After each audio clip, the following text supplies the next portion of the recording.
I've been known to lose a few things in my life. A few reality shows, a game show or two, and, of course, a congressional race myself. And when you get as good at losing as I have, you come to realize that losing often teaches the best lessons. I'm Clay Aiken. This week, Politicon welcomes a fellow former congressional candidate, fresh off a much closer defeat than my own. Republican Anna Paulina Luna came far closer in her race against incumbent Democrat Congressman Charlie Crist than most pundits expected. While she's accepted her own defeat, why is she not yet willing to accept President Trump's? What lessons did she learn from her own race?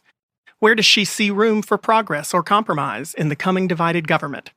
And through the lens of a former congressional candidate, I'll ask her, how the heck are we going to get along? Anna Paulina Luna, thank you so much for being with us this week. What a week it has been for you, I'm sure, also. And I have a little bit of experience being in a similar situation to you. How have you been this past week? I mean, so obviously, kind of running a successful campaign in general, whether you win or lose, is in itself 1,000% all of your time and energy. So I think the last couple of days after the election was over, I literally slept just because I was deprived on sleep and like normal nutrition. But then it just went from that to really what's happening with the national election. So I realized that, I do still love politics and I still love this country. And so I've really been using, I think, my social media platform as a way to get information to the people, but then also to clear up disinformation. And I think that there's a lot of that going around right now. Did you, just to shoot the shit for a second, was Wednesday morning not the weirdest day of your life? I remember waking up Wednesday morning after my election campaign was over, and mine was not nearly as close as yours was. So I knew well in advance that I probably was not going to win, but I still worked my ass off, and I know you did too. Yeah. Wednesday morning, I woke up and I went, oh crap, I have nothing to do. Like literally nothing to do.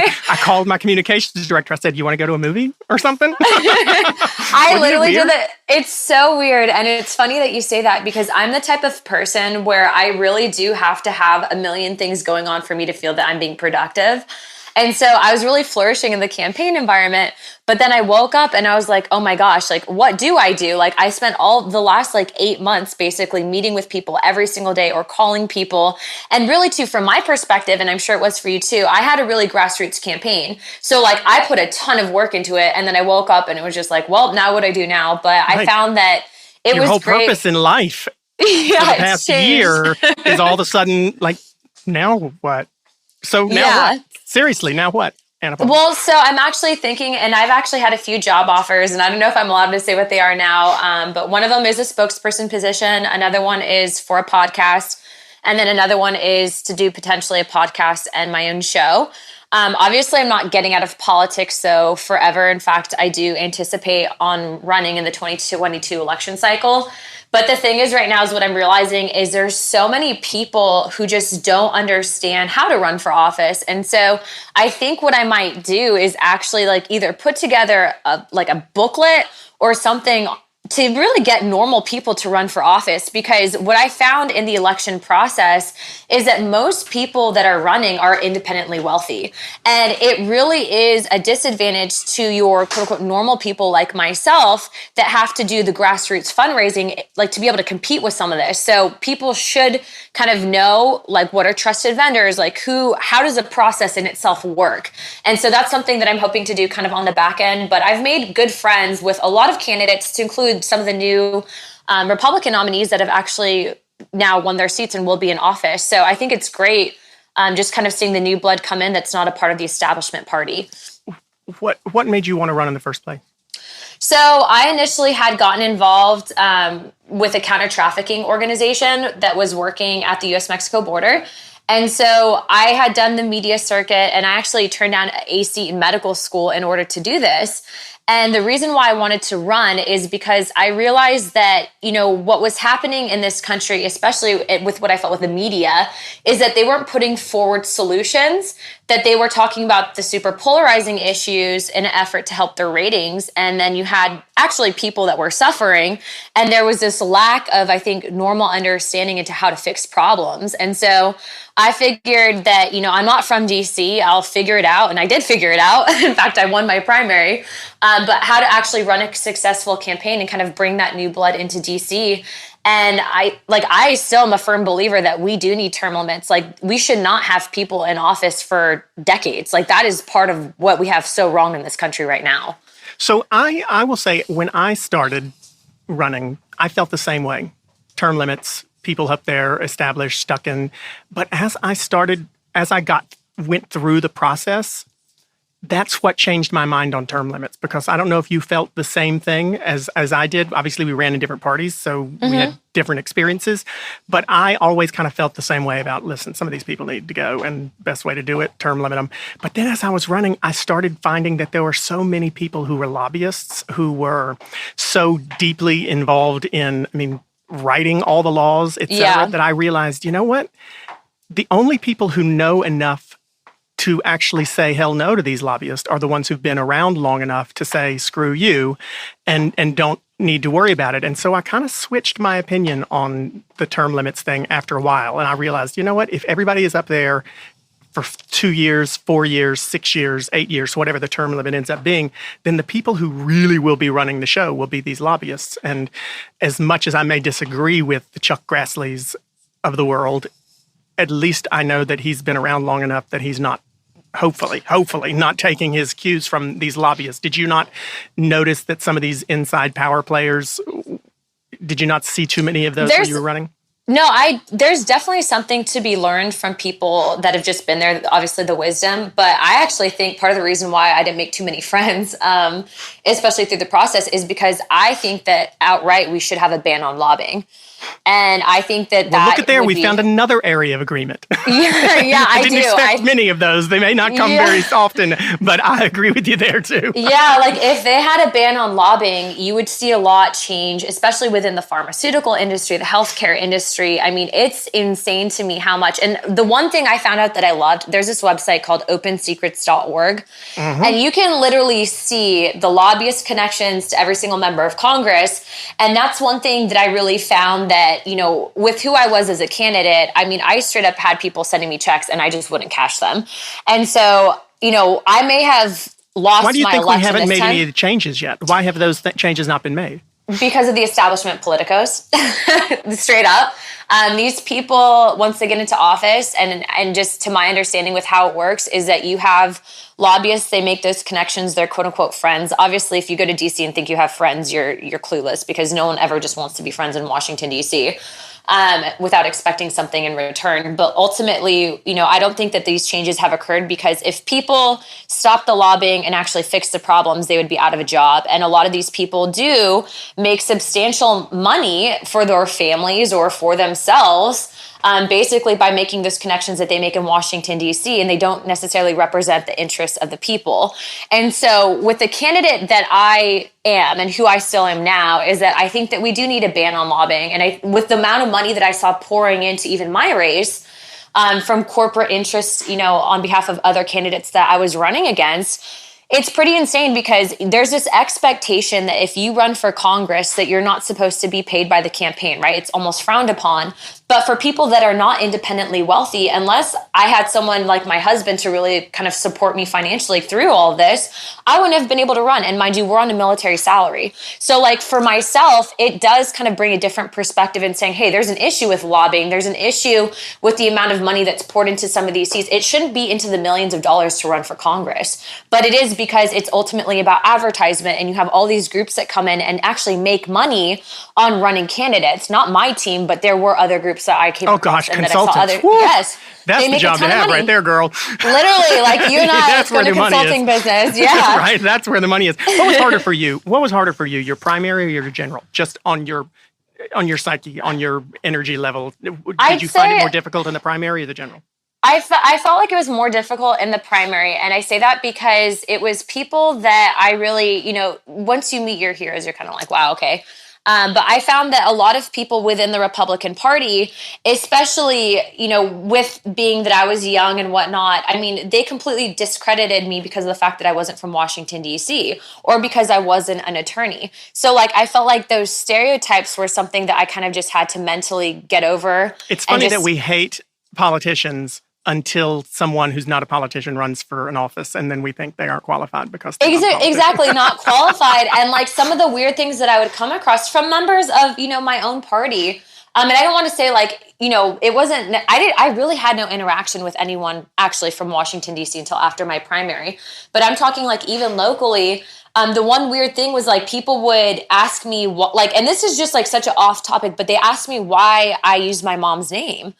And for me to have to be like, what do you mean? Why do I use my mom's last name? Like this, like, why are you guys focusing on that when like I'm talking about healthcare, for example? Like this is in the not, primary, it's personal. It's only personal, right? Yeah, it's like personal. Yeah, it's like very personal attacks. And so I just felt that the primary is probably the hardest part of this election. In the general election, I think a lot of people even still kind of discounted me because they're like, oh, well, you're running against the former governor of Florida. They were saying that I was going to lose by 17 points. I didn't lose by 17 points. I barely lost by 6 points, and I was outspent probably about like 4-1. So you conceded. You did come much closer than most people expected you to come. So I definitely think that needs to be highlighted. You did concede, though, pretty early on, right? On Tuesday or Wednesday morning, right away. I conceded probably maybe like 30 minutes after the polls had opened, maybe an hour afterwards. Why so soon? Well, at that point, we basically had all of the votes coming in. And I did know for a fact that, like, at least with the supervisors of elections that I had there, I met with her. I trusted the system. I knew how the system was working. And so for me at that point in time, I saw how the election was going. And I think at the time that I had conceded, I think maybe 80 something or 90, I want to say maybe upwards of 90% of the actual votes had come in. So there was no way that I could actually close that gap at that point. So we knew that it was just best to concede at that point. So tell me your thoughts on the president not conceding yet, or maybe never, who knows, but him. I mean, the story of this week was count for far too long. And then Saturday, it changed to being two separate stories. One on the left of Biden has won and people are excited about it. And then on parts of the right, a lot of the right, being this election count is fraudulent and this is not over yet. Why was it so easy for you to concede and to trust the process, but not necessarily for other Republicans to be able to feel the same way about the national race? So I can definitely say, I am for starters, definitely one of those people that's looking at some of the videos that have come out and just some of the, I'd say, evidence that they're presenting in court. And it definitely makes me not trust the system now. And I'm kind of at that point where, when I was initially going through the election, and then you find out, the next 2 days after that there's a software called Dominion and there's these glitches that's actually turning seats and numbers. I mean, you look at that and it's kind of just like, okay, which state is that one in? Which state? Sometimes I have a hard time following some of these. It's okay. So the software Dominion was actually used in 30 states. And so Florida is actually one of them. But the states that they're calling into question now are, Pennsylvania, Michigan, I think Wisconsin. They actually just reversed an election and actually found that the software glitched and actually turned over a seat from a Democrat to a Republican. So what I'm finding now is that I would love to 100% trust the system. But now, given that we've seen some evidence come forward, it actually makes me not trust what's happening nationally. And the thing is I don't even necessarily think this is anymore about party. This is about the fact that if there is a software glitch, and this is indeed causing this amount of numbers, we do need to collectively work to make sure that this doesn't happen in future elections. And so that's why if Dominion was used in Florida, why are you not concerned about it having the same problem in your race? Well, to be quite honest with you, I did talk to my consultant, and I think, depending on what happens within the next week, I can't say that I'm fully, writing off possibly looking into it further. But I will say right now that just with how our system is run, and I actually spoke to the supervisor of elections, Julie Marcus, who's in my district. And I did ask her, I was like, okay, so how does it work? So in Florida with absentee, it's a little bit different than, the mail out ballots. The absentee, you have to have your ID. They check signatures. It's pretty, I'd say, safe in regards to actually bringing it and physically reporting it. Now, I also did make sure that, there weren't dead people voting. So that was a huge concern. And I think a lot of people, after they saw what happened in I think it was Pennsylvania and Michigan, were just checking the voter rolls. I saw something on your Twitter feed, and I was let me see, I know probably can't find it anymore, but you had retweeted something about dead voters. Yes. On your Twitter feed. And I couldn't help but think, one of them, Lord, I'm never going to find it now, but you tweet a lot. It's on there, yeah. Sorry. But I couldn't help but notice that some of the people who, so for example, this particular Bernadine Adamski was shown to be dead, and yet she showed up. And these are names that are the same, but names and birth years that are the same, but the people who died were in completely different states. And I can't help but think to myself, well, Lord, there's another Clay Aiken in the state of North Carolina who's like 90-something years old. Some of these are just people with the same name in different states. I definitely think that that's a possibility, but then also too, I actually looked through some of, I guess, the complaints that were coming in that have been filed in federal courts now. And the problem is that, there's obviously at some point maybe going to be an incident where I'm sure there's another Anna Luna like that. Definitely there's someone else in the country like that. But when you have actual voter registry into the thousands, I think in PA currently they found 21,000 people that were on obituaries that actually voted in the election. That's a point where I'm like, okay, eyebrows are raised. And the thing is I think in general, yes, it is important for the American people to trust the process, to not get crazy, to let the courts do what they're going to do. But this does cause concern. And to be quite honest with you, it has caused me at least to possibly question whether or not the results of even my own election are okay until the actual Dominion glitch software is worked through. Well, listen, I get plenty of hate mail anyway, so bring it on. I am a Democrat who does agree that if there are abnormalities and if there are things that have gone wrong in this election that are fraudulent, they should absolutely be looked into. I want Joe Biden to be president, but I don't want him to be a president who people question the legitimacy of. So I want him to have won fairly. I guess what is confusing to even me when I say, listen, if there's proof of these things, let's find it, is that none of the evidence that has been brought into courts thus far has been even accepted by a lot of these judges as proof or evidence. I mean, in Pennsylvania, the judge in the case there specifically looked at the attorney representing the Trump campaign and said, remember, you are a member of the bar. Now, be careful how you answer this question. And the attorney even had to say, okay, yes, there are observers in the room. So if, in the absence of evidence, and listen, there's always anecdotal evidence. And I have told my progressive friends, listen, if the election had gone differently, there would be plenty of people on my side saying, oh, well, I know somebody who was turned away from the polls, or I know such and such was told that their name wasn't on the.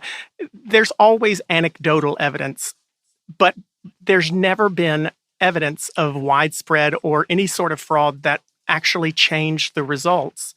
And that seems to be the case right now, too. I mean, when you look in Georgia, how do you respond to Kelly Loeffler and Senator David Perdue calling on the Republican Secretary of State to resign, and the Republican Secretary of State saying straight up, I really want Donald Trump to be president, but that's just not how that's not how the votes are going in Georgia.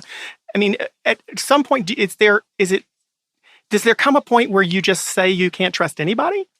So with what's happening in Georgia, I'd say right now that the main focus is that there is something that is called into question. That is a software company, Dominion, right? Like regardless of the outcome of this election, this software is glitching.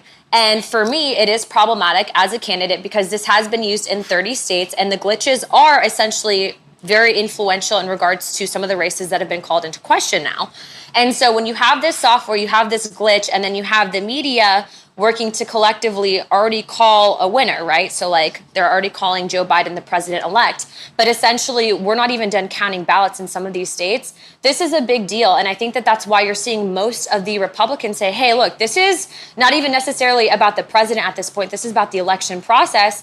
And to be honest with you, no one ever anticipates an international pandemic, and that's part of the reason why we're seeing some of these problems is because this whole concept of vote by mail hasn't really been done before, right? Like we have absentee, but this was something that I think most people were voicing concerns early on for the 2020 election process. So it's something that we will have to work through. And frankly, I'm a firm believer that if we have the evidence, present it to the courts and let's work through the process. So in Georgia, to be clear, the Dominion was not used in any counties other than, I think, Gwinnett County. Does it give you any pause that so many local Republican officials are coming out and saying, listen, nothing shady is going on with these elections here? Like I mentioned the Georgia Secretary of State, the city clerk in Michigan came out very specifically and said, listen, the count is being done and handled fairly and professionally here. These accusations. What does it say to you that it's not just Democrats who are saying this? This is a lot of Republicans too. To be honest with you, I would have to look into that further, but I can tell you right now that just from what I've witnessed and from what I'm seeing, it does bring me concern because I do feel like at a certain level, whether it has been intentional or it's a glitch, that the election process has been compromised in the areas that Dominion software was used. Okay, so I appreciate that you want to look into it, and I won't put you on the spot anymore for that. But let's assume, because I think even a lot of the people in the White House seem to have been beginning to assume that Vice President Biden is now President-elect Biden and will be sworn in January. I want to ask you, as someone who we've spoken before, you know that I disagree with you on some policy issues. You know I'm in a different party than you are.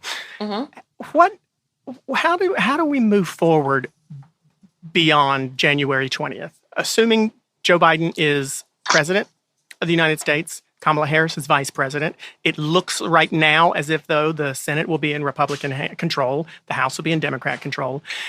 If I look at maps, and I'm sure you've done the same thing around this country, there is a stark division beyond anything that has happened in either of our lives. The blue areas got bluer, and the red areas got redder. And in between, the suburbs were a little bit more closely split. But some of these places that voted for, some of these counties that voted for Barack Obama twice went to Donald Trump by 50-point margins in some of these places. And a lot of the more urban, a lot of the more suburban areas went to Biden by huge margins also. Are we in for 4 years of gridlock and nothing getting done now? How can either party, yours or mine, get anybody from the other side to be willing to listen to what they have to say? Or are we simply just now, from here on out, whoever turns out the most of their voters? To be honest with you, is something that I've been, especially in regards to the hyperpolarization that we're seeing. I do think, and there's actually a great documentary from people that have founded tech companies like Pinterest and Google and all of that. It's called Social Dilemma, and I think it's on Netflix. What you're seeing right now is the way that the mainstream media works with technology and the way that the algorithms are on some of these social programs is that you are fed information that you want to see because it creates that psychological addictive behavior that enables you to use the app, and it helps with long-term generating money for some of these advertisers and these platforms. So I think what you're going to see is that if this election process is not combed through and solidified to where everyone believes that there is no evidence of fraud for this election, you still will see that to a more extreme extent because of the fact that over 50% of the country will believe that this election was stolen. Moving forward, though, once that goes to the courts, and December 14th is the day that it has to be done by, right? Before we move on, because I want to hit that, whose responsibility is it to clear that up? I mean, let's assume, and again, we're making a lot of assumptions here, but let's assume that courts do not find that there was fraud, that if this goes to the Supreme Court, they do not side with overturning the results that we've seen thus far.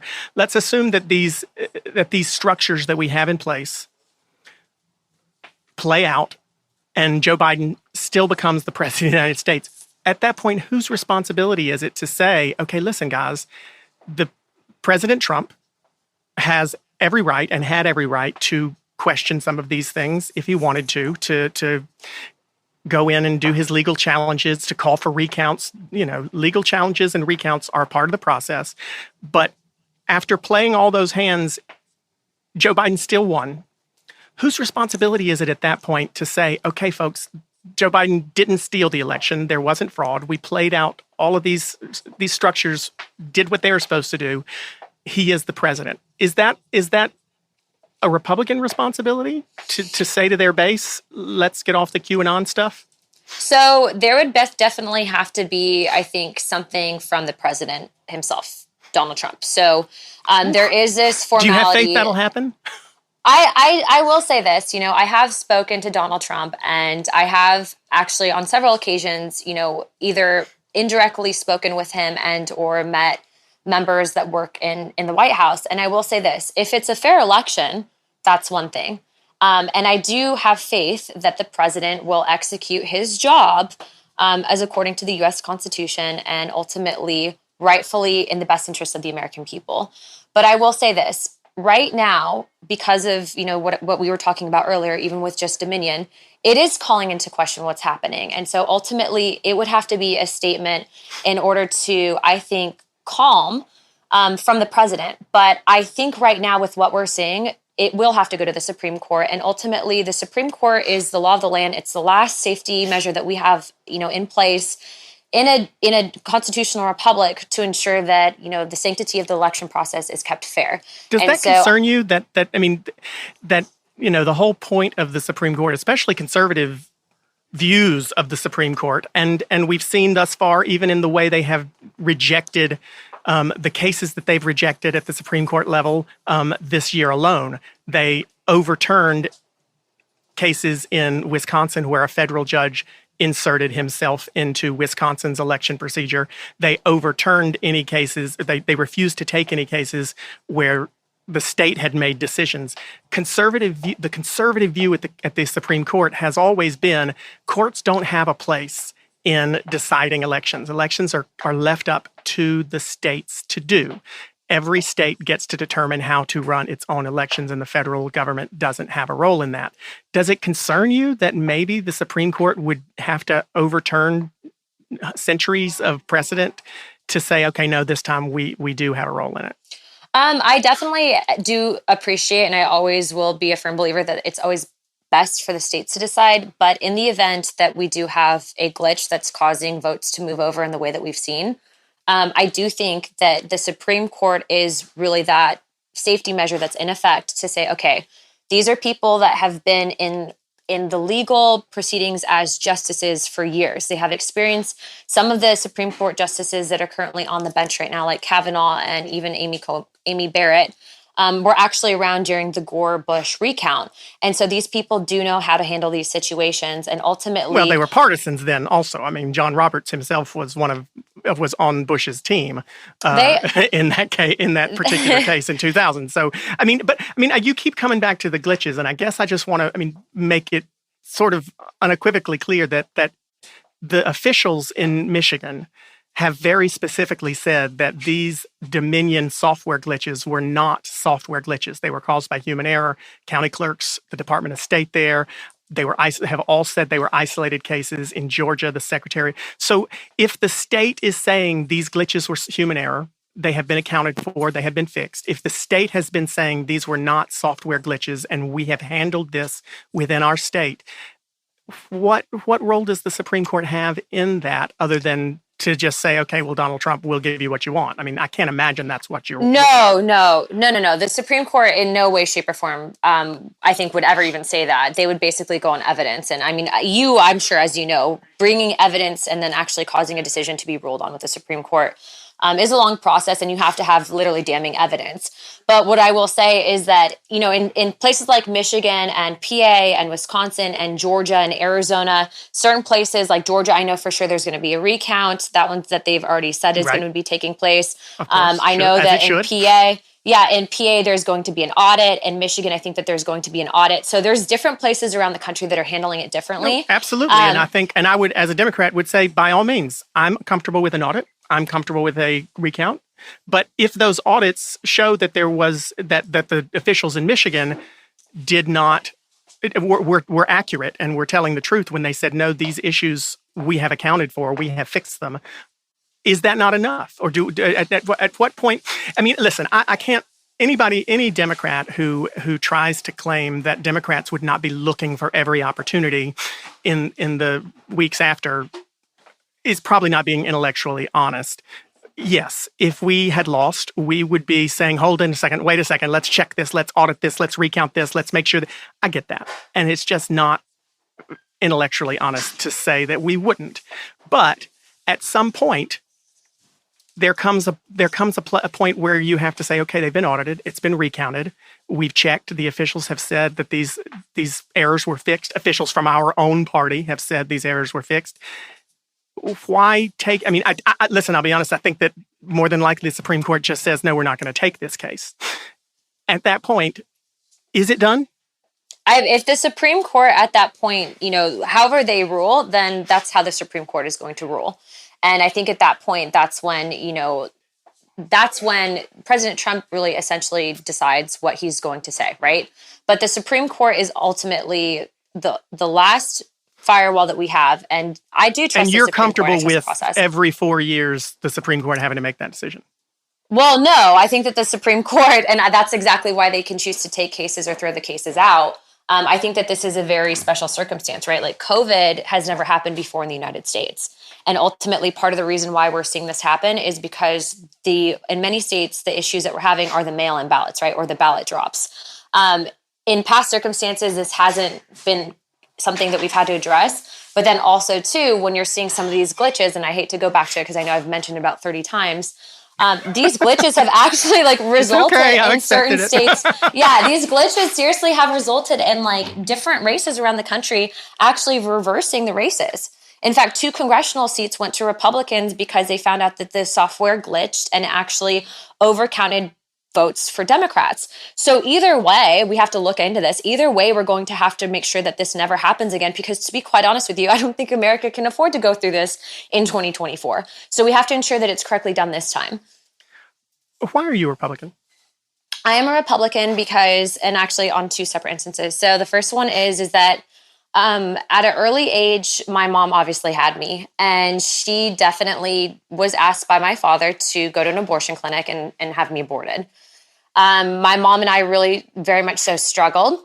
And ultimately, for me, the whole concept of why, and this is probably a separate podcast topic, but why I'm pro-life is because of that. I saw what my family went through. I've had a lot of friends that have had abortions, and they ultimately go forward, and they definitely deal with some level of, I think, emotional pain because of that. Later on, I met my husband, and my husband is actually a byproduct of rape. Him and his twin brother are. So that's the first, I think, number one issue for me. But then the second thing would be, with how I grew up, I ultimately, by the time I was 9, I was involved in an armed robbery. I survived it. And then at 16, one of the 6 high schools I went to, there was a gang shooting on campus. I survived that too. And then when I joined the military to kind of get away from everything, not only was my husband shot in Afghanistan, but I had a home invasion when I was stationed in Missouri. And for me, those experiences really taught me that there are bad people in the world, and that this whole concept of arguing about whether or not someone should have their right to own a firearm, I lived through all of these awful things, and yet it was me choosing to use a firearm to protect myself, because ultimately I do believe that there's a certain amount of evil in people, and it was never those people that were good that were doing things wrong. It was the bad people. And ultimately, the only time I was ever to really deal with some of the trauma that I went through with the break-in is actually got my concealed carry. And when I found that I was talking about protecting myself with firearms, I was called a terrorist. I was called a baby killer. And that was wrong. And so I am a firm believer in the Second Amendment, and also I'm pro-life. Okay. I mean, listen, I can't argue with those two things. I don't share the same position, but persons' views on on a woman's right to choose or their views on the Second Amendment certainly do tend to fall. Your views tend to fall into the Republican category. What are Yes. some things that you don't agree with Republicans on? I think that the lobbying is a huge issue. I am for term limits. So I think that we should ban lobbying. I think that we should get term limits passed, not just for Congress, but for Senate and then everyone else in between, because what you'll see is just like you said, the lobbyists are there for a long time. Whereas Congress switches out every 2 years, you have another race to run. And I believe that that's part of the problem. And then ultimately, too, I think the amount of money that's poured into races sometimes is insurmountable. And so I don't know if anyone's listening to this has ever been a Boy Scout, but they have something called the Pinewood Derby. And the Pinewood Derby is everyone's given a certain block and you have to make the block work, right? Given what you're given, and then you race. And I think that there should be caps on spending for congressional and Senate seats, because ultimately, if you are, independently wealthy, versus someone like myself who was running basically a grassroots campaign and still nonetheless with hard work, I was able to basically outraise my opponents. Most of the time that I could be spent campaigning, I'm spending on the phones making money so that I can pay for my campaign. Yeah, call time. And that's wrong. That's not what it's supposed to be focused on. So so you do. I asked you what you disagreed with them on, so you know that's Citizens United is something that I think Democrats tend to believe was wrongly decided at the Supreme Court, and Republicans tend to believe was rightly decided at the Supreme Court, that money is speech, and therefore money should be able to be spent as much as possible in election campaigns. So you run counter there. What about economic policy? What about taxes and spending and some of the other issues that aren't as sexy to talk about? The reason I ask is because even though I don't agree with them, I don't agree with you on them, I will concede that a woman's right to choose or issues or feelings about the Second Amendment are certainly valid reasons to side with the Republican Party or the Democrat Party. I am a proponent of a woman's right to choose. I think that should be decided between her and her doctor. I don't have any disrespect for you because you don't agree with me. I'll vote for a Democrat because that's an important issue to me. You'll vote for a Republican.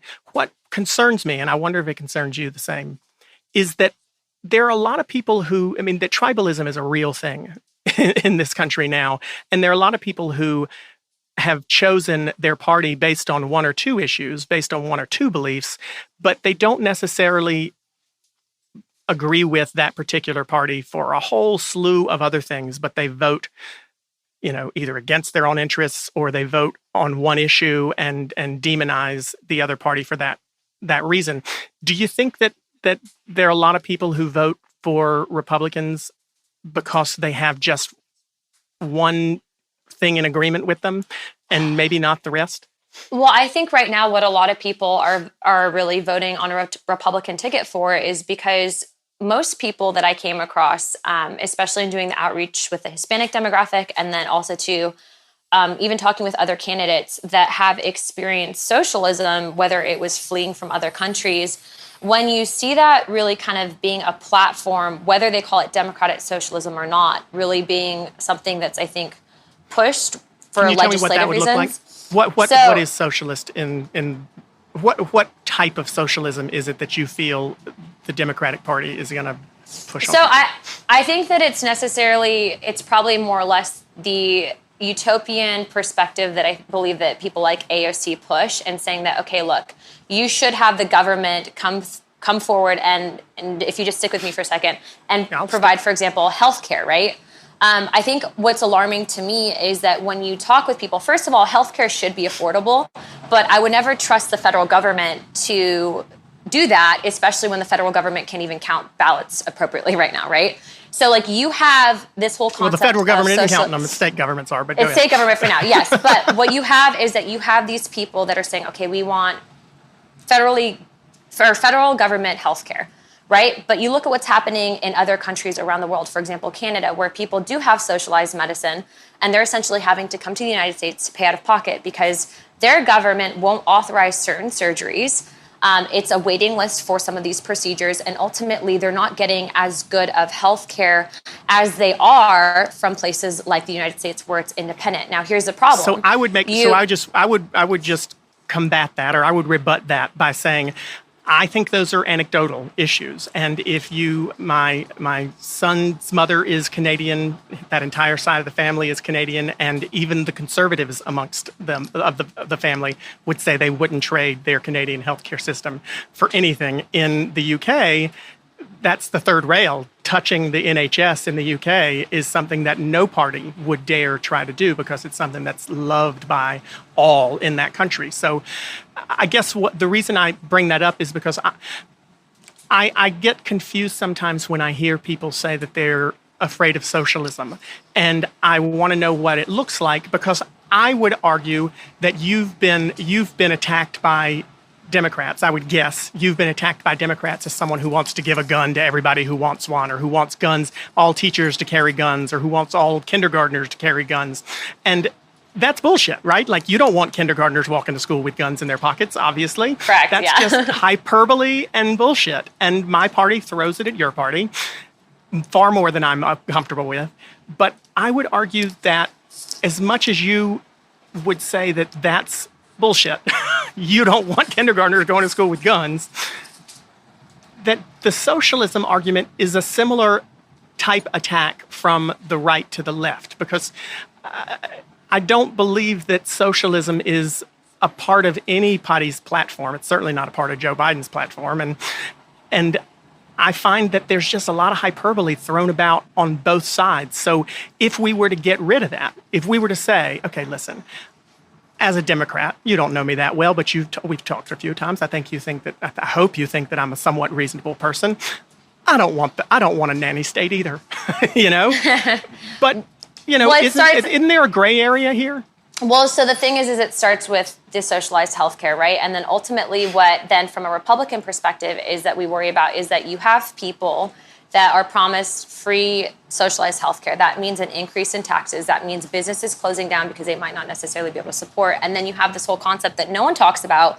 Two things. One, balancing the budget. And then two, the fact that if we go to socialized healthcare, then that actually will pull from the Social Security pot, of which we're already having an issue with, because no one talks about the fact that there are so many people retiring, that people do pay into Social Security. I'm with you. Like you and myself. Social Security needs help. It needs help. And ultimately, people and the older generation, especially one, they're not realizing that like you and I, when we pay into Social Security, we're actually paying for someone else's Social Security. We're not going to actually be able to tap into that. So there's been this issue created where we cannot literally essentially afford to provide Medicare for all. And then you talk about, okay, so then another, I guess, talking platform for most Democrats is the fact that they want to give amnesty to illegals.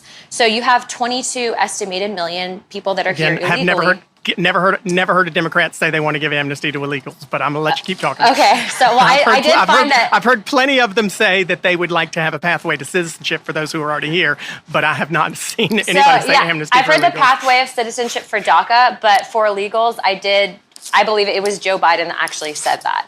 So it was also Ronald Reagan. So we're clear, Ronald Reagan said it too. Yes, and Ronald Reagan actually did give a blanket amnesty to illegals, and that's something that, for me, here's what's concerning on that is that is one, incentivizing people to come here the wrong way, and then ultimately that's not healthy because there are bad things that happen when people come here illegally, period. Like, that's something that when you are having to operate in a market that basically makes you either basically clean for cash and or you're having to operate in the black market, it's not safe. A lot of these people don't have access to law enforcement. A lot of these people are exploited. So the argument for having people come out of it not feeling like they have to be hidden, that would be something you would agree with? Like, people shouldn't have to be afraid to call the police because they might get arrested? I mean, isn't that an argument for allowing them to be here legally? But the problem is if you blanket wave these people in, right? You have then 22 plus million people that are now American citizens not having to wait through the process. It is not fair to those that have actually waited to come here. Right, and I think that most of for the future. and I don't know that I disagree with you on that. I think most Democrats who I have heard speak about this reasonably have said, go to the back of the line, to be a citizen, but come out of the shadows now. I mean, you're already eating at our Well, so restaurants, you're shopping from our stores, you're paying sales tax, etc. We want you to be able to not feel like you have to hide. So come out of the shadows now and follow the process correctly and get to the back of the line. Would that not be a compromise? Well, here's the problem with that, right? So and this is, mind you, completely separate from DACA. I'm talking illegal, I'm not talking DACA recipients, two separate issues. The reason why, and I think this is in part what's been frustrating for someone that has worked on immigration issues, and like we're talking about it right now, is, for example, in 2016, when Republicans had control of the House, and President Trump at the time submitted his comprehensive immigration reform bill, there was something that was key in that, right? And it was basically a automated, from my understanding, digitally visa renewal system, right? A lot of the reason why we have people here illegally is because the visa overstays. But because of the fact that there was actually a request for funding for the wall on the southern border, they denied that from being passed and and that literally had a solution for people that had actually something that was an automated work visa system in general. So like people that wanted to come here to work seasonally could get work visas and not have to do it under the table. But that was shot down. And so I have thought about these issues. And I think that in general, when you look to automatically blanket clearance 22 million illegal people here, our infrastructure as it stands right now with the Social Security system, we cannot literally afford that. So you're talking about that. Then you have the promises of, doing a nationwide or a federal government mandated healthcare system. It essentially would, in my opinion, be terrible for the economy. And ultimately, it's not fair to those people that have waited to come here. Wouldn't it be a good thing for Social Security, though, to have all these people who are getting paid illegally all of a sudden be paying into Social Security and paying for those folks who are retiring now? I mean, if you're here illegally, you're not getting paid over the table, so to speak. So you're not paying into Social Security as much. If you're able to pay into Social Security, doesn't that help? I don't think so, because all you're doing is increasing the numbers of recipients for it. Yeah, but right now, but you just admitted the people who are getting it now, the recipients today, are being paid by the workers of today. So, correct. So if the recipients of today start getting paid by 11 million more people who are now able to be in the workforce and pay into Social Security, doesn't that help them a little bit more? I think all it would do is increase the numbers, and then you have the argument of, so these people are here now, and then ultimately what happens with the whole argument for Medicare for all. Because then that still taps into what would you be willing to give in order to get what you want? Because that's really what we're talking about come January, right? We're talking about a Republican-controlled Senate, a Democrat-controlled House. At some point, people are going to have to say, if I want anything that I want, I'm going to have to give something the other side wants. Do you think we're capable of doing that anymore? I would say on the topic of illegal immigration, that's probably a no-go for most Republicans, to include myself, just because of the long-term implications. But I will say that there has, on multiple occasions, been a solution for DACA recipients, right? And that has been shot down, I think, because it included wall funding. I think that that's something that we should take care of, right? So what about healthcare? What about healthcare? Healthcare in general. What would you give in order to get something you wanted? So for healthcare, I think part of the solution would be to create competitive markets. So I believe that what should happen is, one, you need to get the pharmaceutical lobbyists and the healthcare lobbyists out of Washington, D.C., period.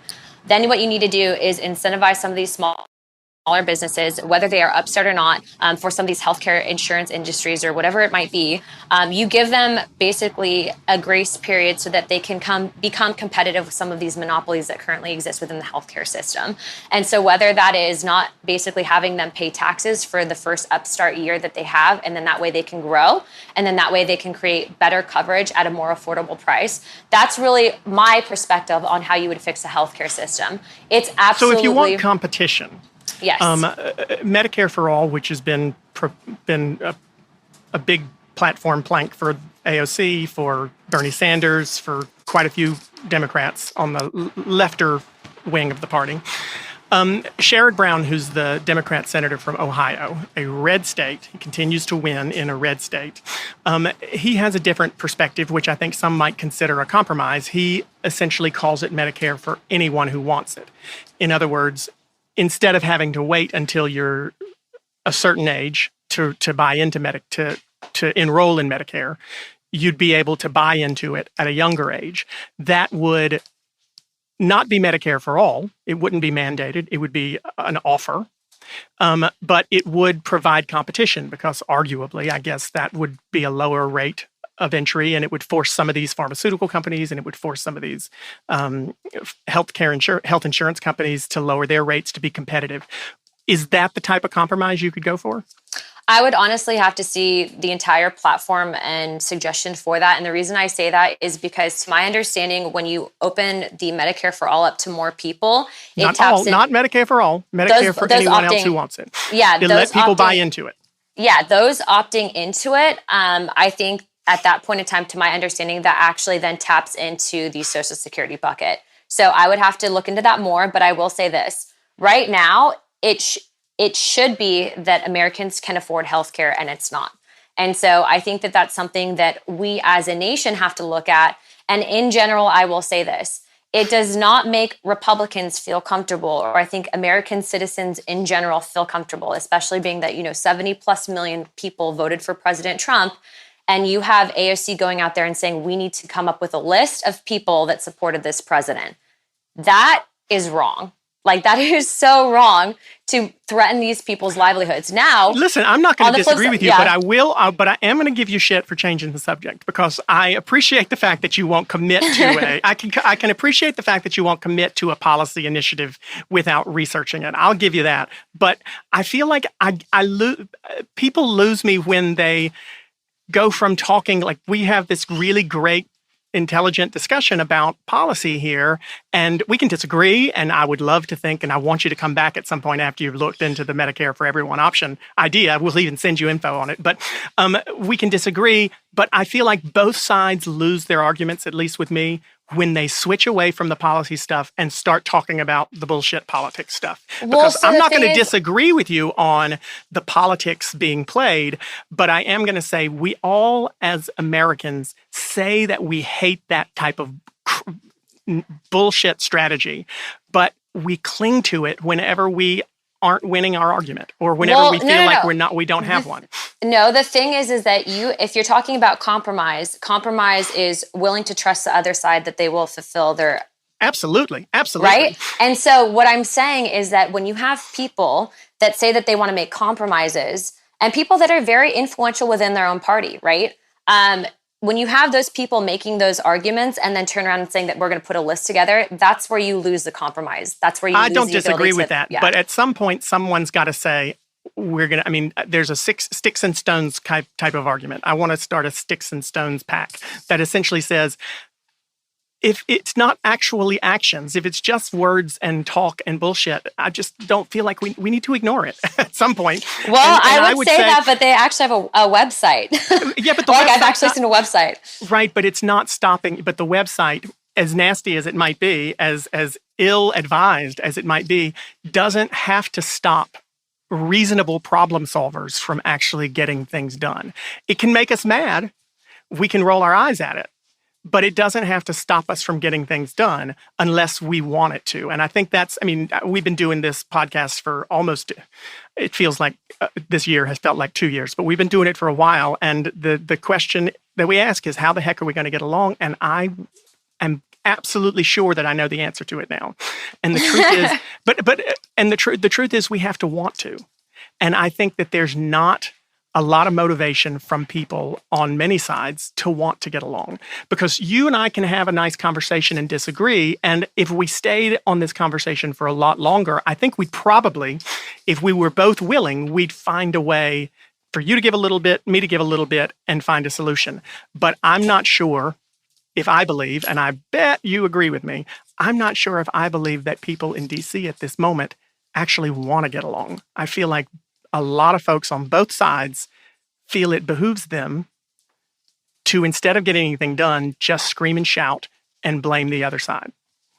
And there has been, it's very polarized right now, but I think it starts getting fixed by, and I do hold the media accountable for this, right? Like, if you actually had this broadcasted, I think on MSNBC, CNN, Fox, I think that it would change it, right? Because you actually have people that are having respectful conversations and bringing forth solutions. But you're not finding that on any of these network stations, because what helps with the ratings is the the polarization and those quick jabs, and then ultimately what ends up happening is they don't want to cover the successes, I think, of any party, right? Like, you're not going to see... Right, but Anna, I'm agreeing with you and saying you're right, but I can't control what they do. I can only control what I do, and you can only control what you do. So I personally make the commitment to say, I'm going to stop blaming them because I can't stop them from doing what they're going to do. I'm just going to start doing, if I want politics to change, I have to start changing the way I talk about them. And therefore, I'm going to have a conversation with you like this. It's going to piss off some Democrats because I wasn't as mean to you as they want me to be. And it'll piss off some Republicans, plenty of them, because I pushed you on things that they didn't want me to push you on. But the truth is, if we want things to be different, and I believe you do, we may have a different means to get there. We may have disagreements on what will make things better. But if we want things to get better, we have to start acting like we want them to get better instead of saying, well, it's not my fault, it's the other side's. And correct. I think we agree there, right? Yeah, we agree on that one. And I think that if more people, again, talked about solutions, that, we'd be putting DC out of their jobs, right? It's insane to me that you have people literally paid and then putting forth legislation, even like, for example, on topics of the VA disability rating system. Here's one thing that I found insanely frustrating, and we will talk about healthcare, right? So you have the VA that's set up for military members. There's a lot of good intention with the VA, and they're not terrible, but I will tell you that when you have organizations like Monsanto, who now work in the farming industry, and these corporations became overnight billionaires because they manufactured Agent Orange, which is a known carcinogen and has exposed Vietnam veterans to cancer, and who knows what the long-term effects were on their health and their genetics and birth defects. And yet you have people that are trying to get money from the federal government because they were exposed to this awful thing that literally is causing them to die now. And you have the VA not doing anything, sitting on their hands, and you have legislators not putting forward legislation because they're afraid of Monsanto. That's a problem. And what do you think the Republican Party stands for? What do you think it is its biggest, if you had to encapsulate what the Republican Party stands for in no more than 2 sentences, what would it be? Okay, I would say limited taxes, the Second Amendment, big government out of your lives, and basically emphasis on the responsibility of the individual to govern themselves. Okay, that was a lot more than 2 sentences, so we're going to work on counting at some point. But yeah. I would argue that the Democrat Party, and I think it's been disagreed with by, certainly the messaging has not been strong enough, but the Democrat Party is not a party of big government, but I believe it's a party that uses government to protect individual citizens from the encroachment of things like Monsanto. Teddy Roosevelt would have been a Democrat today. He was a trust buster. He went after big corporations. He's probably the most liberal president we've ever had. He's Bernie Sanders' icon, as a matter of fact. And the reason I bring that up is because when you say things like, when you talk about Monsanto, when you talk about lobbying, I don't want to hurt your feelings, Anna. Don't take this as an insult. I think it's a compliment. But you sound a lot like a Democrat. I wonder if it goes back to the tribal thing that we have chosen. A lot of people have chosen their parties based on one or two particular things. Certainly, it's perfectly fair for you to choose the Republican Party because of their beliefs on women's right to choose or gun control or Second Amendment stuff. But we don't fit. I don't buy all of my clothes from the same store. And I don't think you do either. And we've started to treat our political parties like we treat our sports teams. Like, I'm a Carolina fan no matter what, even when they suck, right? Well, I think that's okay with sports, but is it okay with politics? Well, I think right now that what you're seeing is there were a lot of candidates that ran even against Republican incumbents that were establishment Republican incumbents that were not doing right by the American people. And so I feel like there is new blood in Washington, D.C., and that was needed. And I feel like my platform and my views is what the Republican Party should be. Now, there are a lot of Republicans that agree with me that the lobbying is a problem and that, in fact, Matt Gaetz does not take any lobbying money. And I actually had this conversation with him, and he's like, honestly, part of the problem in D.C. is the lobbyists, is the PAC money. He doesn't take that. If Joe Biden and Kamala Harris tried to restrict lobbying, if they tried to cut the amount of funding and money that was used in political campaigns. Do you think Matt Gaetz would go along with it and support it? Or do you think for his political expediency, he'd say, boo? I think Matt Gaetz is definitely an independent thinker, and he's gone even against most establishment Republicans for lobbying and legislation. And so I think that if presented with that, if they were to get rid of lobbying altogether, I mean, I can't speak for him, but I don't see why he would oppose it, because he already at this point doesn't take PAC money, and he doesn't approve of the lobbying in D.C., and he actually talks about it on his HBO documentary, The Swamp. Tony from Pittsburgh, I want to get to our quick fire questions because I swear we could turn this into 2 episodes. I'm so I love talking. I mean, I specifically told the producers this week that I wanted to speak with a Republican because we spoke with a Democrat last week. And I told them I want to speak with a Republican who believes firmly in what they believe in, but who's not dyed-in-the-wool crazy, and you were the first name that came to everybody's mind, and I appreciate having a conversation. Listen, I don't have to agree with you, but I do think that I appreciate being able to have a conversation where we can agree to disagree and sometimes find agreement. So God bless you for that, Anna. Thank you. Tony from Pittsburgh, in our quick fire round, Tony from Pittsburgh asks, do we need more stimulus? Right now, I'd say that the economy, last time I checked, was going up, and so I think we're okay right now. But I do kind of question what's going to happen, because I do know that Joe Biden is saying, okay, we need to lock it back down. And frankly, Feinstein actually just did a tweet yesterday saying that there's, flare-ups of COVID. Okay, hold on now, girl. Hold on now, girl. So we just talked about trying to do this by doing what's right, not what's politically expedient. Answer the question without saying how bad the other party is going to screw things up in your mind. Right now, I think that we are okay with not doing another stimulus for now. Okay. Let's see. Well, I'm not going to ask that question because I already know the answer. I know your answer to it. Kim from Salt Lake City asks, is it too late for either side to ever trust the results again? Oh, that one's a tough one. Right now, December 14th will determine, and I think that it's going to be huge on that outcome. So can we do a to be determined on that one? We're going to have you back. We're going to hold you to it. Yeah, to be determined on that one. Jonas from Vegas asks, is it the job of Democrats or the Republicans to offer the olive branch first? I think it would be the job of both. Okay, fair. I'll take that. George from Lansing asks, what should be the Republican Party's main priority now? Future goals? Either way you want to answer it. Either one you want to answer it. I'll ask you the other one after you've answered it the first one.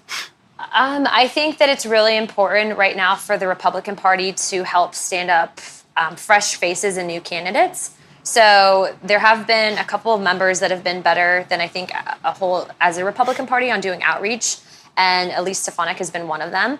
But I think right now it is really important, especially being that the Democrats are good at getting new blood in and the whole branding, but the Republicans not so much. And so I think we need to rebrand. It's funny that you say that, and I didn't mean to laugh at your answer, but I always think it's funny because both parties always seem to believe the other party does a better job at one particular thing. I think if you asked a lot of Democrats, they would argue that the Democrat Party has not done a very good job of getting new blood in because look who's in charge in both the House and the Senate right now when it comes to leadership. So I always think that Republicans do a better job of messaging strategy. I would bet you think Democrats do a better job. Well, I know right now for a fact that most of the people that you saw run and win, especially most of the women that won their GOP races recently, actually did it on their own. And so I think that people in general, if you don't like something that you're seeing, get involved. The most frustrating thing I have as a candidate is people, ask me, how can I help? Well, just do it. Get active. Reach out to your local party. For us, it's definitely been, I think, most of these women, and I absolutely love it because I love go-getters, and these women are go-getters. They saw something they didn't like, they didn't agree with, so they ran for office, and they won. Okay, last one. Gina from Austin asks, and I'm going to amend your question, Gina, so forgive me. I'm going to add something to it. Gina from Austin asks, Ted Cruz, Donald Trump, or Matt Gaetz? In what context? Well, I think she was asking, I added Matt Gaetz' name to it, but I think she asked Ted Cruz or Donald Trump Jr. I think she was asking for the nominee for 2024, yeah. Oh, man, that's a tough one. I say Jr. and Gaetz on ticket together. VP and president, that'd be good. Okay, I'd be happy to run against that. Okay. 2024, yeah. I'd say Okay. like you get president and VP. Anna, how the heck are we going to get along? It starts with conversations, like right here. I agree. And I cannot thank you enough for being willing to do it. I still think that there are more things that you agree with Democrats on than you would want your next primary opponent to ever know about. So we'll leave this up until you run again, and we'll take it down. It closes with saying I am a Republican, but I am what the Republican Party thinks should be, which is representative of the people and someone who doesn't believe in corporate control. Okay, I'll agree with you on that last line for sure. So, Anna Paulina Luna, thank you so much for joining us this week, and thank you for listening. We'll be back next week with another episode of How the Heck Are We Gonna Get Along?